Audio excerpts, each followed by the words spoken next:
Hello soulmates, welcome back to my YouTube channel, and if you are new to this channel you are highly welcome. In today's tutorial I'll be teaching you how to draft the pattern of this blouse you are seeing right now on the screen. This particular video entails the pattern drafting of this style, but if you are interested in the sewing video, please subscribe to this channel, click on the bell icon to get notified whenever I drop the video, and don't forget to like, comment and share this video. Thank you. So guys, let's start with the pattern drafting. If you notice, this blouse is longer than the usual blouse length, so just take note of that. So on my pattern paper I'm labeling what I have there. So that's my shoulder, my armhole, my bust, my under bust, this is my waist, and this is my usual blouse length. So here is my usual blouse. I'll tell you the measurement I use shortly, and this extension we have below is 6 inches. So now placing my tape here, so my armhole is 7.5, my bust length is 9 inches, my under bust is 12.5, my waist is 15.5, the blouse length I'm working with is 22, then I added additional 6 inches there. So altogether I have 28 inches. So this pattern is 28 inches long. So the next thing I will do is to measure my nipple to nipple measurement. That is my bust span divided by 2. My bust span is 7 inches, so 7 divided by 2, I have 3.5. So I will just mark all these points, then I'll connect from my bust down to the end of this pattern, from the bust downward.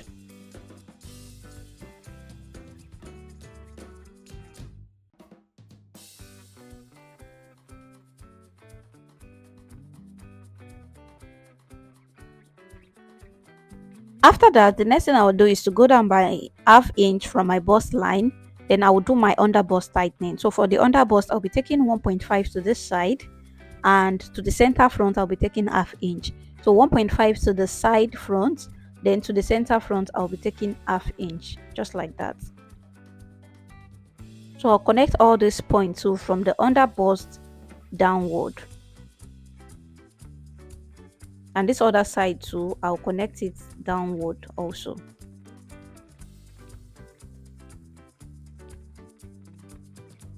The next thing to do now is to connect the under bust to the bust area using the curvy side of your pattern master or your French curve.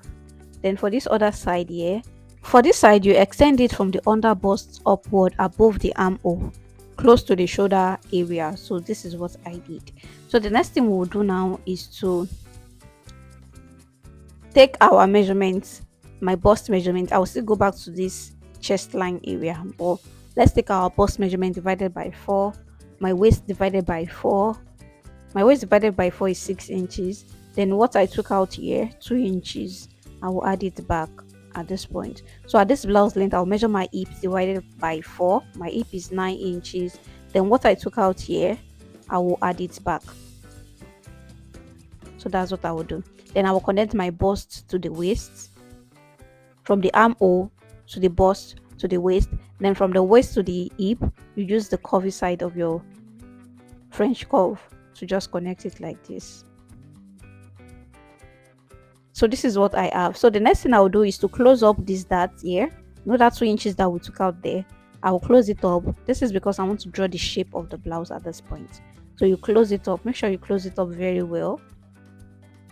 Then after closing it up, it's now time to shape. So you place your French curve like this, then you connect it just like I did. So if you notice at this point here, I think I have about 1 inch here. So it's not pointed. I have about 1 inch here before the curve started. So this is what we have. So now at the bust area I will take my side dart. So the difference between the half length for the back and my front is 1 inch. So I'm taking that away at this bust here for the dart. Then the next thing I will do is to measure my chest line. So from your shoulder to where your bust is starting from, that's your chest line. So my chest line is 6 inches.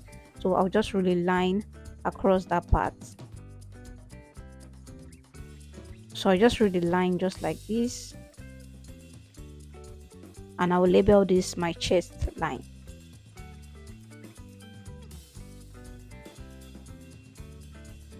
So now to tighten this upper bust, I'll just take 1 inch inward like this. Then from there I will reshape from that chest line to the bust area. Please use the curvy side of your French curve so that you can have a perfect result. So the first one I drew was not perfect, so I have to draw it again using the curvy side. So now the second line is better. So there's no need of replacing what we took out here at the armhole side, because this will look like a tube bustier. So the next thing I'll do is to close up this side a little. As you can see that closing this up, this other side is longer a little bit. This side front is longer a little bit. So I'm reshaping this from the armhole up to this other point. So this is was what I did. I just reshaped from that point to the armhole like this. So now the next thing we will do now is the scallop we have at this edge. So for us to achieve this scallop at this edge, what I did was to go up by 1 inch, half inch rather. Then I went down by half inch from this chest line. As you can see what I did there. Then I ruled a line. So I'm only working for this scallop edge at this center front first. So the next thing I want to do is now to draw my curve. So that's the chest line. I use the marker to draw out the chest line so that you can differentiate what I did there. Then the next thing I'm doing is to draw my scallop edge.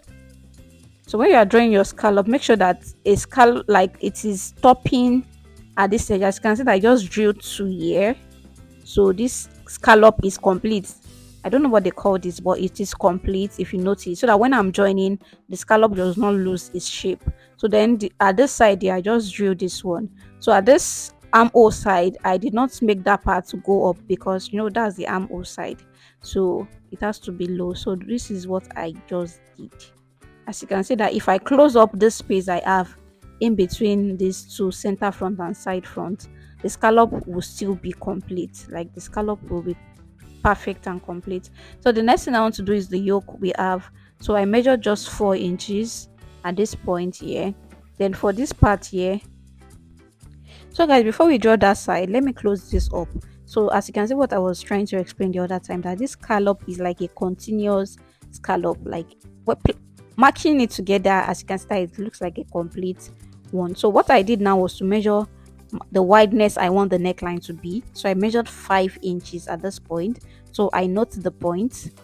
Then I went outward after that point by 1.5 inches. So this was where it stopped around here. So I'll just reshape from that point upward to that 4 inches I measured at the shoulder area. I hope you understand. So when I closed the upper bust tightening that I did, I measured 5 inches at the neckline, that scallop neckline. Then I noted that point. Then I went inward by 1.5 inches. Then at the shoulder area, from the shoulder edge, that shoulder slope, I went inward towards the neckline by 4 inches. And that was what I did. So this is the yoke. So let's just keep that aside.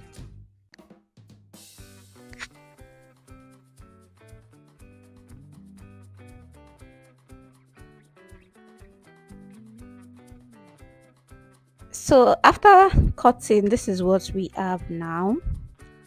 This is what our pattern looks like, and for this yoke, this is what it looks like. So we'll be adding some extension to this yoke so that when we want to fix it, we can fix it properly. Now to the back pattern. This is my back pattern. Let me just label. This is the shoulder, armhole, waist. This is my blouse length, and this is the same 6 inches extension from the back. So the length of the blouse length for the back is shorter than the front, and because my half length, the difference between my half length for the front and back is 1 inch difference. So that's why this is shorter by 1 inch. So this pattern is shorter by 1 inch from the front. So the next thing we'll do now is to take our measurements, my bust measurement. So at the armhole area, I'll take my bust measurement divided by 4. At the waist area, I'll take my waist measurement divided by 4. I'll add 1 inch for that allowance, and I'll add half inch to prevent zip bulging. So this half inch I'm adding, I'll still take it out at the zipper allowance side. So I'll take it out here. So the next thing I'll do is to measure my hip at the blouse length. So my hip divided by 4. That's what I'll just mark there. So let me connect the armhole, the waist to the hip, to the blouse length rather. Then from the waist to the armhole. So So now I will shape the lower part here, just placing my curve there.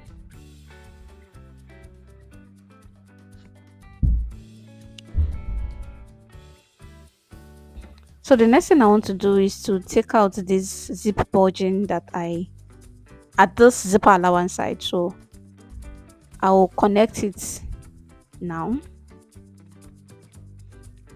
So I just mark it upward a little bit, then I'll take it downward too.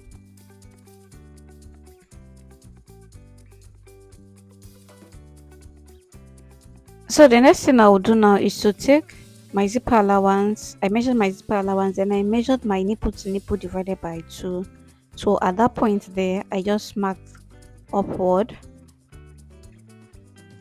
just like this. Then I connect it downward. This is because I want to divide the pattern for the back. So I want it to have a joining. So the next thing I will do is to take my dart. So I'll take half inch to the right, half inch to the left at the dart part.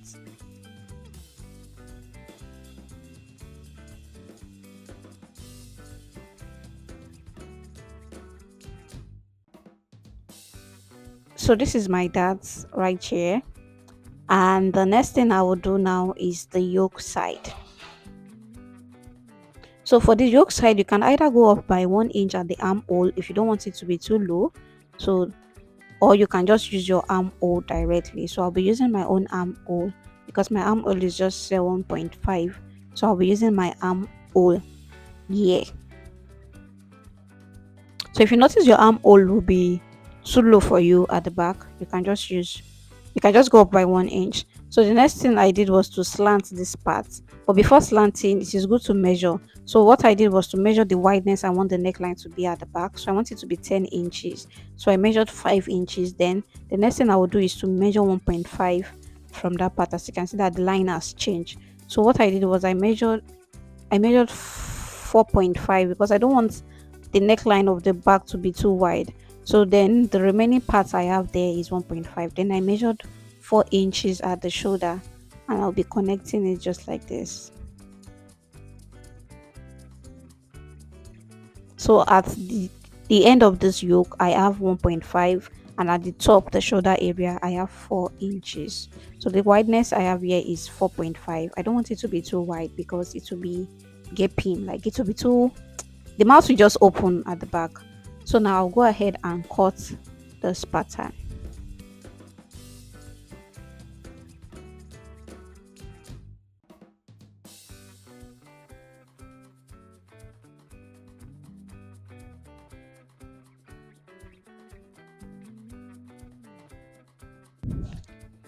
So this is what the back pattern looks like and this is where the yoke will be. Please, it is very important to note where this yoke will be so that you don't just put it anyhow. Sure you understand. So that's all for the back. So what I want to do now for the yoke of the back and the front is to turn them into a single yoke. So I'll turn them into a single yoke. This is the front, this is the back. So I'll place them on a fresh paper, like a new pattern paper. Then I'll place them close to each other just like this. Then I'll go ahead and mark all the points there. So after marking the point, what I want to do is to add a 1 inch extension to the yoke. So I'll be adding 1 inch extension to the yoke so that when I want to fix it I have enough like allowance. And I'm adding 1 inch because majorly for the front, it has a scallop edge so that it can sit well inside. So that's why I'm adding 1 inch to it.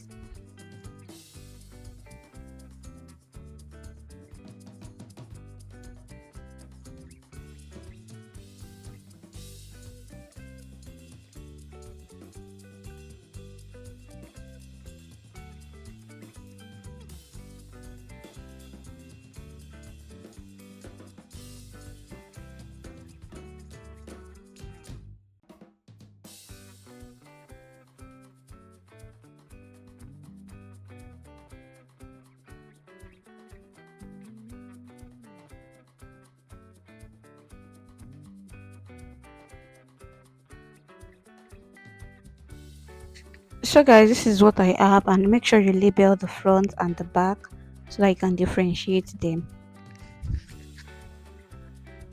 So these are all the patterns. This is the back pattern, and I'll bring the front pattern. I'll add the front pattern very soon.